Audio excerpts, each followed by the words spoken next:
အခုဆက်ပြီးတော့ဗောနော်ကျွန်တော်တို့ backend နဲ့ restore လုပ်တဲ့ကိစ္စလေးကျွန်တော်ဆက်ပြပါမယ်backend ဘာလို့လုပ်ရလဲဆိုတော့ computer သမားတိုင်းလူတို့ကတော့ပြီးကြတယ်ဗောနော်ကျွန်တော်တို့တွေတခုခုအမှားယွင်းဖြစ်သွားတဲ့အခါ data တွေဆုံးသွားတဲ့အခါမှာdata တွေမဆုံးခင်ကအမှားယွင်းမဖြစ်ခင်ကအခြေအနေဗောနော်အဲ့ဒီအခြေအနေကိုပြန်ပြီးတော့လိုချင်တယ်ပြန်ပြီးတော့ restore လုပ်ဖို့အတွက်ဆိုလို့ရှိရင်ကျွန်တော်တို့ကဒါ backup တွေလုပ်ထားရတယ်ဗောနော်WordPress မှာဆိုလို့ရှိရင်ကျွန်တော်တို့တွေversion update ပေါ့နော်ဒီ version update လုပ်တဲ့အခါမျိုးတွေပြီးလို့ရှိရင် host transfer လုပ်တဲ့အခါမျိုးတွေပေါ့နော်ဒီ hosting ကနေပြီးတော့တခြား hosting ကိုပြောင်းတဲ့အခါမျိုးတွေမှာကျွန်တော်တို့ဒါ backup လုပ်ထားဖို့လိုအပ်တယ်တခုခုအမှားယွင်းဖြစ်ခဲ့လို့ရှိရင်ဒါ restore ပြန်လုပ်ရမှာပေါ့နော်hosting ကျွန်တော်တို့အကူပြောင်းလုပ်တဲ့အချိန်ဆိုလို့ရှိရင်လည်းပဲကျွန်တော်တို့က hosting တစ်ခုနဲ့တစ်ခုကိုတခါတည်း direct ကူးပြောင်းတာမျိုးလည်းရှိနိုင်တယ်လို့ပေါ့နော်အဲ့လိုအကူပြောင်းမှာကျွန်တော်တို့အမှားယွင်းဖြစ်လို့ကျွန်တော်တို့ backup လုပ်ထားတဲ့ဟာတွေ restore ပြန်လုပ်ရတာမျိုးရှိတယ်လို့တခါလေကြာလို့ရှိရင်ပထမ hosting ကနေပြီးတော့လုံးဝbackup ယူထားခဲ့ပြီးတော့မှဒါဒုတိယ hosting ကိုပြန်ပြီးတော့ဗောနော်ဒါ restore ပြန်တင်ရတဲ့အပိုင်းတွေလည်းရှိရပါတော့ okay ကျွန်တော်တို့ဒီဟိုမှာက WordPress မှာကbackup လုပ်စရာပြီးလို့ရှိရင်ပြန်ပြီးတော့ restore လုပ်စရာပေါ့နော်ကျွန်တော်နှစ်ပိုင်းရှိနေမယ်ပထမတစ်ပိုင်းကဘာလဲဆိုလို့ရှိရင် WordPress file ကြီးပေါ့နော်ကျွန်တော်တို့ဒီဟိုဟာတွေwebsite သုံးတဲ့ file တွေပေါ့နော်နောက်တစ်ခုကကျတော့ဒါ database ပေါ့အဲ့ဒီနှစ်ခုကိုကျွန်တော်တို့ backup လုပ်ဖို့လိုတယ်ပေါ့နော် backup လုပ်ထားတဲ့ဆိုတော့ကျွန်တော်တို့ပထမဆုံးfile ကို backup လုပ်တဲ့အပိုင်းကိုကျွန်တော်စပြီးတော့ပြောအောင်အဲ့တော့ file ကို backup လုပ်မယ်ဆိုလို့ရှိရင်တော့ကျွန်တော်တို့အခုလောလောဆယ်ကတော့ကျွန်တော်တို့ဒါ local host မှာပေါ့နော်ကျွန်တော်တို့ local server ပေါ်မှာဟိုလုပ်ထားတဲ့တိဆောက်ထားတဲ့ကျွန်တော်တို့ website အတွက်ကတော့ကျွန်တော်တို့ကအထူးအထွေကျွန်တော်တို့ backup လုပ်နေစရာမလိုဘူးပေါ့နော် backup လုပ်ချင်တယ်ဆိုလို့ရှိရင်ဒီတိုင်း copy ကူးပြီးတော့ paste ချလိုက်ရုံပဲကျွန်တော်တို့ဒါဟို site ကိုကျွန်တော်တို့ဒီ live လွှတ်တင်လိုက်ပြီပေါ့နော် hosting server တစ်ခုခုပေါ်မှာကျွန်တော်လွှတ်တင်လိုက်ပြီဆိုလို့ရှိရင်တော့အဲ့လွှတ်တင်ထားတဲ့ဟာကိုကျွန်တော်တို့ကfile အဲ့ဒီမှာရှိနေတဲ့ဒီ WordPress file ကိုပြန်ပြီးတော့restore လုပ်ချင်တယ်ဆိုလို့ရှိရင်တော့ဘာသုံးမလဲဆိုလို့ရှိရင် FTP client ပေါ့နော် FTP client program တစ်ခုခုကိုကျွန်တော်တို့သုံးလို့ရတယ်အဲ့တော့အများသောအားဖြင့်ကျွန်တော်သုံးကြတာတော့ FileZilla ပေါ့နော်အဲ့တော့ FileZilla အသုံးပြုနည်းကတော့ကျွန်တော်တို့ဒီဟိုပါပေါ့နော် web development course မှာလည်းပဲအသေးစိတ်ပြောထားပြီးဖြစ်တဲ့ကြောင့်မလို့ကျွန်တော်တို့ဒီမှာတော့အထူးထွေတော့မပြောတော့ဘူးကျွန်တော်တို့တွေပထမဘာလုပ်မလဲဆိုလို့ရှိရင်ကိုယ့်ရဲ့ website လိပ်စာရိုက်မယ်ပြီးလို့ရှိရင်ကျွန်တော်ဒီ FTP server ကိုဝင်လို့ရတဲ့ user name တွေ password တွေထည့်မယ်ပြီးလို့ရှိရင်port ပေါ့နော်အဲ့ port ထည့်ပြီးတဲ့အခါကျလို့ရှိရင်quick connect နဲ့ကျွန်တော်တို့တွေ connect လုပ်လိုက်မယ် connect ချိန်ပြီဆိုတဲ့အခါကျလို့ရှိရင်တော့ဒီကိုယ့် site မှာရှိတဲ့ file တွေဒါတက်လာလိမ့်မယ်ပေါ့နော်အဲ့ဒါတွေအကုန်လုံးကျွန်တော်တို့ဒါ select all ပြီးတဲ့အခါကျလို့ရှိရင် download ဆိုပြီးတော့ဆွဲလိုက်လို့ရှိရင်ဒါ file backup လုပ်တဲ့အပိုင်းပြီးသွားပြီပေါ့နော်အဲ့ဒါဆိုလို့ရှိရင်ကျွန်တော်တို့ database backup လုပ်တဲ့အပိုင်းကိုတွားအောင်database backup လုပ်မယ်ဆိုလို့ရှိရင်လည်းအခု database ကကြတော့အခုကျွန်တော်တို့ဒီ local မှာရှိနေတဲ့ဒီ database ကိုလည်းပဲကျွန်တော်တို့ကbackup လုပ်ဖို့လိုအပ်တယ်။ဘာဖြစ်လို့လဲဆိုတော့ဒီ database file ကြီးကကျွန်တော်တို့ဒီလိုမျိုးယူလို့မရဘူးရှာလို့ပြုလို့အဆင်မပြေဘူးပေါ့နော်။အဲ့တော့ကျွန်တော်တို့ကဘာလုပ်ထားဖို့လိုလဲဆိုလို့ရှိရင်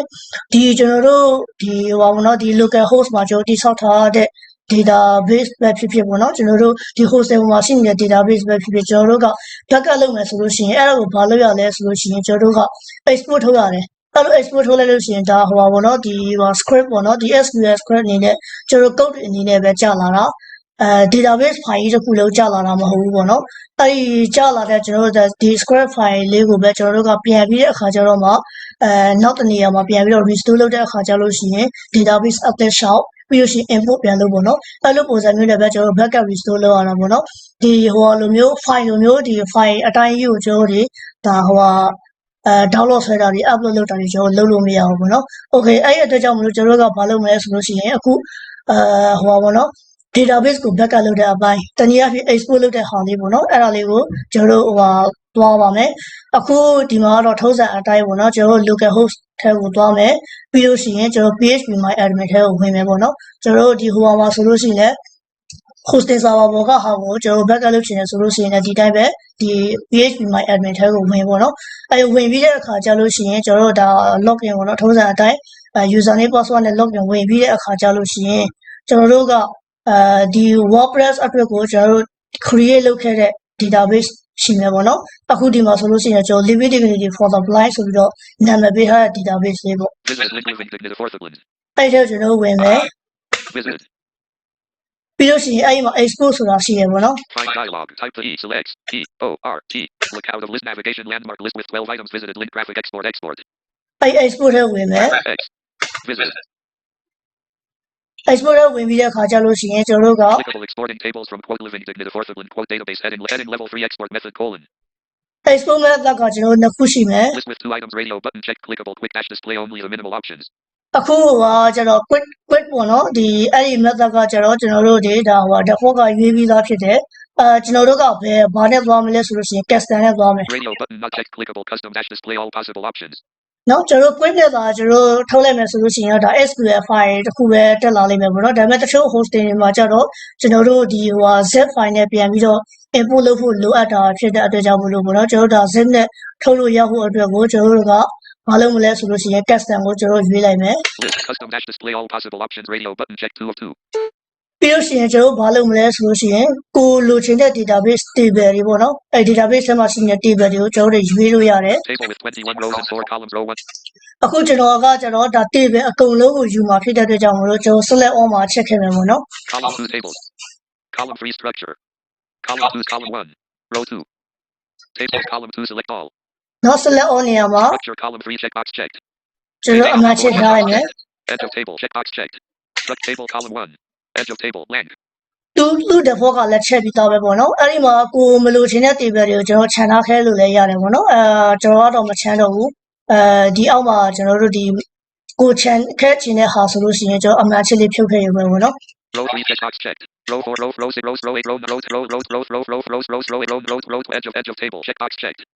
နော်အားလုံးကိုကျွန်တော်အမှန်ချက်ထားခဲ့လိုက်တယ် Table struct data edge of table checkbox checked. ဘာလို့ဆိုကျွန်တော် table အားလုံးကိုလိုချင်တဲ့အတွက်ကြောင့်မို့လို့နော်ပြီးလို့ရှိရင် Out of table heading level 3 output colon. List with 4 items checkbox not checked clickable rename exported databases /tables /columns. Checkbox not checked clickable use lock table statement. Radio button checked clickable save output to a file. List with 4 items clickable file name template colon. Edit as auto completed database a checkbox checked clickable use this for future exports. Clickable character set of the file colon. Combo box collapse -8. နော်ဒါအကုန်လုံးကတော့သူ့ default အတိုင်းပဲထားခဲ့တာကောင်းတယ် UDF8 တို့ဘာလို့ညာလို့ပေါ့နော်အဲ့ဒါအကုန်လုံး default ထားခဲ့မယ်ကျွန်တော်တို့ကအဓိကဘာလို့ချင်လဲဆိုလို့ရှိရင် Clickable compression colon. compression ဆိုတဲ့နေရာမှာ Combo box collapse none. ကျွန်တော်တို့ကဘာယူမလဲဆိုလို့ရှိရင် GZIP ဆိုတဲ့ဟာကိုယူမယ်နော် List compression colon. Combo box none collapsed. အခုကတော့ none ဖြစ်နေတယ် Zip. ပြီးလို့ရှိရင်ကျွန်တော် zip ကိုမယူဘူးเนาะ GZIP ဆိုတဲ့ဟာကိုယူမယ် Zip. เนาะ GZIP ဆိုတဲ့ဟာနဲ့ဆိုလို့ရှိရင်ကျွန်တော်တို့ကဟိုပါဘောเนาะhosting တော်တော်များများမှာကျွန်တော်တို့တွေပြန်ပြီးတော့ input ပြန်လုပ်လို့ရတယ်ပေါ့เนาะ Clickable combo box collapsed zipped. Z G Z I P. เนาะ GZIP ကိုယူမယ်เนาะပြီးလို့ရှိရင်ကျွန်တော်တို့ဘာသွားမလဲဆိုလို့ရှိရင် go ကိုသွားမယ်เนาะ Go button. Oh. Localhost/mysql/living dignity forthblend rphp myadmin 5.1.1 m-mozilla firefox downloads grouping list living dignity forthblend.sql.gz completed m-109 kb show in folder 1 of 1 เนาะfile extension က .sql.gzip ပေါ့เนาะအဲ့ဒီဟာနဲ့ထွက်လာတယ်ဒါကျွန်တော်တို့ရဲ့ download folder ထဲမှာဒါဒီ file လေးရှိနေမယ်ပေါ့เนาะ Run dialog type D O N L O A D S desktop list fire downloads window item living dignity forthblend.sql.gz 1 of 1 type colon WinRAR archive size colon date living dignity forthblend.sql.gz 1 of 1 type colon เนาะအဲ့ဒီ file လေးကိုပဲကျွန်တော်တို့ကပြန်ပြီးတော့ဒါဟိုမှာ hosting မှာပြန်ပြီးတော့ကျွန်တော်တို့ input ပြန်လုပ်မယ်ပေါ့เนาะအဲ့တော့ input ပြန်လုပ်မယ်ဆိုလို့ရှိရင်တော့ပထမကျွန်တော်တို့ကဘာလုပ်ရမလဲဆိုလို့ရှိရင်database အလုပ်တစ်ခုကိုအရင် create လုပ်ရမှာပေါ့เนาะ database ဘယ်လို create လုပ်လဲဆိုတာတော့ကျွန်တော် site သင်ခန်းစာတွေမှာလည်းပြပြီးသွားပြီပေါ့เนาะokay အခုဒီမှာတစ်ချက်လောက်ပြန်ပြီးတော့database object တစ်ခု create လုပ်ပြီးတော့ import လုပ်တဲ့ဟာလေးပေါ့နော် import လုပ်တဲ့ဟာလေးကျွန်တော်တစ်ချက်လောက်ပြပေးမယ်ဒါလောလောဆယ် hosting မှာတော့မဟုတ်ဘူးပေါ့နော်ဒီ live server ပေါ်မှာတော့မဟုတ်ဘူးကျွန်တော်ဒါ local server ပေါ်မှာပဲတစ်ချက်လောက်ပြန်ပြီးတော့ပေါ့နော်ဒါ import လုပ်တဲ့ဟာလေးတစ်ချက်လောက်ကျွန်တော်ကြည့်ကြည့်ရအောင် localhost/mysql/living dignity forthblend localhost/mysql/living dignity forthblend rphp myadmin 5.1.1 m-mozilla firefox look left arrow ကျွန်တော်ဘယ်သွားမလဲဆိုရင် new ပေါ့နော် find dialog type N E W list with 6 items link new localhost/me N E visited alert note colon enabling the database statistics here might cause heavy traffic between the web server and the MySQL new ကိုသွားပြီးတဲ့အခါကျလို့ရှိရင် clickable databases heading level 2 no base heading list with 1 items clickable create database link graphic documentation Editor required invalid entry has autocomplete database name combo box collapsed Latin one line Swedish line side button create list create database database name ပေါ့နော် database name ကိုဒီနေရာမှာကျွန်တော်ဟောပါပေါ့ LDB2 လို့ပဲအလွယ်ပေးလိုက်တော့မယ်နော် L D B 2 LDB2 လို့ပေးပြီးတဲ့အခါကျလို့ရှိရင် combo box Latin one line Swedish lines create button create ကိုလည်းလည်းပေါ့နော် alert no tables found in database dot အဲ့တော့ဒီထဲမှာဆိုရင်ဘာတည်ပဲမှမရှိသေးဘူးအဲ့ဒီဟာကကျလို့ရှိရင်ကျွန်တော်တို့ကဘာလုပ်မလဲဆိုလို့ရှိရင် import လုပ်မယ်ပေါ့နော် list left arrow find dialog type the text you wish L select D B 2 list 7 items link LDB2 နော်အဲ့တော့ပို့ပြီးတော့သေချာပါအောင်လို့ LDB2 ကိုထဲကိုအရင်ဝင်မယ် L alert no tables found in database dot L ပြီးတဲ့အခါကျတော့မှကျွန်တော် import ကိုသွားမယ်ပေါ့နော် dialog ties M P O R T route of list navigation landmark list with 12 items link graphic import localist / my graphic M I M P visited နော် import ကိုသွားပြီးတဲ့အခါကျလို့ရှိရင် importing into the database quote LDB2 quote heading level 2 heading level 3 file to import colon file may be compressed left parent zip comma zip 2 comma zip right parent or uncompressed dot a compressed file ticket's name must end in dot left bracket format right bracket dot left bracket compression right bracket dot example colon dot sql dot zip clickable browse your computer colon grouping button browse dot dot dot no file selected dot out of grouping left parent max colon 128 MB right clickable R B R ပြီးလို့ရှိရင်ကျွန်တော် browse ကိုနှိပ်မယ်ပေါ့နော် file upload dialog file name colon ပြီးလို့ရှိရင်ခုနကကျွန်တော် export ထုတ်ခဲ့ရတဲ့ထုတ်ထားခဲ့တဲ့ဟာလေးကိုကျွန်တော်ပြန်ပြီးတော့ပြန်ထည့်မယ် view list name split button collapsed living dignity for the blind not selected 1 of 16 items view list earlier this month grouping expanded desktop row 1 column 1 5 of 8 download 해봐 today 그럼 grouping expanded downloads row 1 column 1 1 of items view list today grouping expanded living dignity for the blind.sql.gz not selected 1 of 1 နော်အဲ့ဟို GZIP ဆိုတဲ့ file လေးကိုကျွန်တော်ထည့်မယ် selected today left parent 1 right parent expanded living dignity for the blind.sql.gz 1 of 1 type localist / mysql / ldb2 bar php my admin 5 out of grouping a compressed file ticket's name must clickable browse your computer colon grouping button browse dot dot dot living dignity for the blind.sql.gz out of grouping left parent max colon 128 MB right parent you may also drag and drop a file on any clickable character set of the file heading level 3 partial import colon checkbox check clickable allow the interruption of an import and limit dot left clickable skip this number of queries left heading level 3 other options colon go button ပြီးလို့ရှိရင်ကျွန်တော် go button ကိုလောက်အောင်နော် look alert 2 rows inserted dot left parent query took 0.0007 seconds dot right parent alert note colon number 1051 unknown table tick ldb2.ldb line action scheduler line actions tick alert mysql returned an empty result set left parent I.e dot 0 rows right parent dot left parent query took 0.0129 seconds dot right parent localist / mysql / ldb2 bar php my admin 5.1.1 left arrow link graphic php my admin link graphic home link graphic logout link graphic php my admin documentation link graphic mysql အဲ့ဒါဆိုလို့ရှိရင်အခုကျွန်တော်တို့ update ဆောက်လိုက်တဲ့ဒီဟို LDB2 ဆိုတဲ့ကျွန်တော်တို့ database ကဟိုပါဘောနော်ခုနကဟိုကျွန်တော်တို့ဒီဟို limited for the blind ကနေပြီးတော့ထုတ်လာခဲ့တဲ့ table တွေအကုန်လုံးအတိုင်းအတိအကျဖြစ်သွားပြီပေါ့နော်ဒါကတော့အခု loss ကတော့ကျွန်တော်တို့ဒီlocal server တစ်ခုထဲမှာပဲကျွန်တော်တို့ဒါ export လုပ်တယ် import လုပ်တယ်ဒါကပြတာတိတက်ဆိုလို့နော်တကယ်ကကြတော့ဘာမှတော့ထူးခြားမှုမရှိဘူးဟိုအဓိကတော့ဒီ hosting မှာဘယ်လိုလုပ်လဲဆိုတဲ့ပုံစံလေးကိုကျွန်တော်တို့သိအောင်လောက်ပဲပြရမှာเนาะဒီ hosting ကနေပြီးတော့ကျွန်တော်တို့ export ထုတ်မယ်ပြီးလို့ရှိရင်ဟိုဘက် hosting မှာကျွန်တော်ပြန်ပြီးတော့ဒါ import ပြန်လုပ်မယ်ပေါ့เนาะ okay အဲ့ဒါကကျွန်တော်တို့ database ကို restore လုပ်တာပေါ့เนาะဆိုတော့ file ကိုပြန်ပြီးတော့ restore လုပ်မယ်ပေါ့เนาะ file ကို restore လုပ်မယ်ဆိုတဲ့အခါကျတော့ကျွန်တော်တို့ပြန်ပြီးတော့ file ကို restore လုပ်တဲ့အခါမှာlevel တူတူပဲပေါ့เนาะ FTP client တစ်ခုခုသုံးရတယ်ကျွန်တော်တို့ထုံးစံအတိုင်းပဲကျွန်တော် FileZilla ကနေပြီးတော့သွားလို့ရတယ် FileZilla ကနေပြီးတော့ကျွန်တော်တို့ဒါ FTP server တွေကိုဝင်တဲ့ user name တွေ password တွေကျွန်တော်တို့ port တွေပေါ့เนาะပြီးလို့ရှိရင်ကျွန်တော်တို့ရဲ့website လိပ်စာတွေကိုထက် connect လုပ်ပြီးတဲ့အခါကျတော့ကျွန်တော်တို့ကဟိုပါပေါ့เนาะ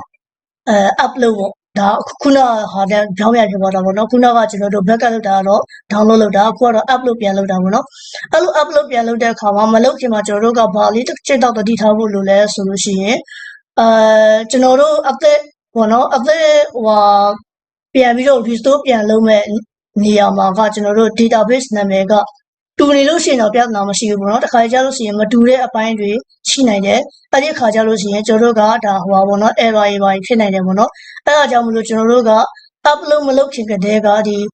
wp.config ဆိုတဲ့ကျွန်တော်တို့ဒါဟို php file လေးပေါ့เนาะအဲ့ဒီ php file လေးမှာကျွန်တော်တို့ဒီ database နဲ့ပတ်သက်တဲ့အချက်အလက်လေးတွေကိုကြိုပြီးတော့ပြင်ထားခဲ့လို့ရှိရင်ပိုကောင်းတယ်ပေါ့เนาะအဲ့တော့အဲ့ဒီ file ပေါ်မှာရှိလဲဆိုတာလေးကျွန်တော်တို့တစ်ချက်လောက်ပြမယ်เนาะ Run dialog type the name C colon desktop list local disk left pair W items view list WAMP 64 9 of 13 items view list WAV64 ထဲက www9 items view list WV ထဲက lamp link to living dignity fourth of 1 of 8 ကျွန်တော်ရဲ့ WordPress folder ပေါ့နော် living dignity folder line ပေါ့နော်အဲ့ထဲကိုသွားမယ် items view list wp-admin not selected 1 of 21အဲ့ဒီမှာကျွန်တော် folder တွေအများကြီးရှိမယ်ပေါ့နော်အဲ့ဒီထဲက wp-content wp-includes 3 .access 4 of 20 index.php 5 license.txt readme.html wp-activate.php wp-blog-header wp-comments-post wp-config.php 11 of 21 type colon wp-config.php ပေါ့နော်အဲ့ဒါလေးကိုကျွန်တော်တို့တွေရှာမယ်ပေါ့နော်ဒါကျွန်တော်တို့ဒါဟိုကို file ကိုကျွန်တော်တို့ဒါဟို backup လုပ်ပြီးပြီဆိုတဲ့အခါကျလို့ရှိရင်ဥပမာ hosting တစ်ခုနဲ့တစ်ခုကျွန်တော်တို့တွေအကူးပြောင်းလုပ်မယ်ဆိုတော့ဒီ hosting ကနေပြီးတော့ကျွန်တော်တို့တွေ file ကိုဆွဲချခဲ့တယ်ဆွဲချပြီးတဲ့အခါကျလို့ရှိရင်သူကလည်းအဲ့ဒီတိုင်းပဲဟို file အများကြီးနဲ့တက်လာမှာပေါ့နော်အဲ့ဒီထဲကမှကျွန်တော်တို့အခုလိုမျိုး wp.config.php ကိုရှာမယ်ပြီးလို့ရှိရင် context menu open 01 of 20 edit 2 of 24 edit နဲ့သွားမယ်ပေါ့နော် living wp-config.php-notePad text editor edit multi-line less question php ပြီးလို့ရှိရင်ကျွန်တော်တို့ဒါ database အချက်လက်တွေကိုရှာမှာဖြစ်တဲ့အတွက်ကြောင့်မို့လို့ find what colon ဒီမှာ database ဆိုတဲ့လိုက်ရှာကြည့်လို့နော် found the next current w star database unselected star database settings နော် database setting ဆိုတဲ့ဟိုအဲ့ comment ရဲ့အောက်မှာ star database table prefix star apps path star link https://wordpress.org/support/article/editing-star package WordPress /blank /star database settings you can get this info from your web host ///the name of the database for WordPress define left parent tick db line name tick comma tick living dignity fourth of tick right parent semi နော်ကျွန်တော်တို့ဒါ db name ဆိုတဲ့နေရာမှာ living dignity for the blind ဆိုပြီးတော့ကျွန်တော်ပေးထားခဲ့တယ်ဒါပေမဲ့ကျွန်တော်တို့ access ဆောက်လိုက်တဲ့ဘာမှာကျတော့ hosting ပုံမှာကျွန်တော်တို့ access ဆောက်လိုက်တဲ့ database ကအဲ့ဒီနာမည်အတိုင်းဆိုလို့ရှိရင်တော့ဒီဟာကိုဘာမှပြင်စရာမလိုဘူးတကယ်လို့ဒီနာမည်မဟုတ်တော့ဘူးတခြားနာမည်ဖြစ်သွားပြီဆိုလို့ရှိရင်တော့ဒီနေရာမှာ living dignity for the blind ဆိုတဲ့နေရာမှာတခြားဟာတစ်ခုပြင်ရမှာပေါ့နော် /star the name of define left blank /star database username / define left parent tick db line user tick comma tick root tick right parent semi နော်ဒီဟို db user ကကြတော့ကျွန်တော်တို့ဒီဒါဟိုပြောင်းဖို့ဟိုလိုအပ်တယ်ဆိုတဲ့အနေထားမှာရှိလိမ့်မယ်။ဘာဖြစ်လို့ဆိုတော့ကျွန်တော်တို့ကအခုဒီမှာ local host မှာလုပ်ထားခဲ့တာဖြစ်တဲ့အတွက်ကြောင့်မို့လို့ကျွန်တော်တို့ဟိုကdefault အတိုင်းပေါ့နော်သူ့ကို default ပါလာတဲ့ကျွန်တော်တို့ root ဆိုတဲ့ user ကိုသုံးထားတယ်ပြီးလို့ရှိရင် password ကိုလည်းဘာမှမထားခဲ့ဘူးပေါ့နော်ကျွန်တော်တို့တကယ် hosting မှာကျတော့ကျွန်တော်တို့ update တိဆောက်လိုက်တဲ့ database မှာကကျတော့ဒီလိုမျိုးမရတော့ဘူးကျွန်တော်တို့ဒါ database ကိုဆောက်တော့မယ်ဆိုကြတဲ့က user name ပေးရမယ် password ပေးခဲ့ရမယ်ပေါ့နော်အဲ့ဒီပေးခဲ့တဲ့ user name တွေ password တွေကိုကျွန်တော်ဒီနေရာမှာလာပြောင်းအောင်ပေါ့နော်အခုဒီမှာဆိုလို့ရှိရင်root ဖြစ်နေတယ်ပေါ့နော်အဲ့ root နေရာမှာကျွန်တော်တို့တွေဒါဟိုကို update တင်မဲ့ hosting ပေါ်မှာရှိနေတဲ့ database ရဲ့ user name ကိုလာထည့်ရမယ် /star database password // ပြီးလို့ရှိရင် password နေရာမှာလည်းပဲ left parent tick db line password tick comma tick right parent semi ကျွန်တော်တို့ဒီထဲမှာဆိုလို့ရှိရင်ဘာမှမရှိဘူးပေါ့နော်တက်ဆိုတာကဒီကြားထဲမှာဘာမှမရှိဘူးအဲ့ဒီမှာ password ကိုလည်းပဲကျွန်တော်လာထည့်ရမယ် /star database hostname // define left parent tick db line host tick comma tick localhost tick right parent semi ပြီးလို့ရှိရင် database host ဆိုတဲ့နေရာမှာကျွန်တော်တို့ရဲ့ဒါဟိုပါဘောနော်အခုဒီမှာကျတော့ local host ဖြစ်နေတယ်ဟိုဆိုလို့ရှိရင်တော့ကိုယ့်ရဲ့ hosting service ယူတဲ့အားရဲ့ကျွန်တော်တို့ဒါ website လိပ်စာပေါ့နော်အဲ့ဒါကိုထည့်ရမယ်ဥမာ hosting ကြဆိုလို့ရှိရင် hosting ကြပေါ့နော်ဟိုပါဘောနော် your hosting ဘာညာ source တွေဖြစ်ပေါ့နော်အဲ့လိုမျိုးကျွန်တော်တို့ဒါဟိုပါလေ hosting service တွေကိုယူထားတဲ့ hosting service ရဲ့ကျွန်တော်တို့ဒါဟိုပါလိပ်စာပေါ့နော်အဲ့ဒါကိုကျွန်တော်တို့လာထည့်ရမယ်/star database charts the use in creating database tables // ကျန်တဲ့ဟာတွေကကျတော့မလိုဘူးပေါ့နော်အဲ့ဒါကိုကျွန်တော်တို့ပြင်ပြီးတဲ့အခါကျတော့ save ပြီးတဲ့အခါကျတော့မှဒါတင်လို့ရှိရင်တော့ဒါပို့ပြီးတော့အဆင်ပြေတယ်ပေါ့နော် okay အဲ့ဒါဆိုလို့ရှိရင်ကျွန်တော်တို့ဒီဟိုပေါ့နော် backup and restore လုပ်တဲ့သင်ခန်းစာလေးပေါ့နော်ကျွန်တော်ဒီနေရာမှာခဏနားကြည့်ပါတယ်ကျေးဇူးတင်ပါတယ်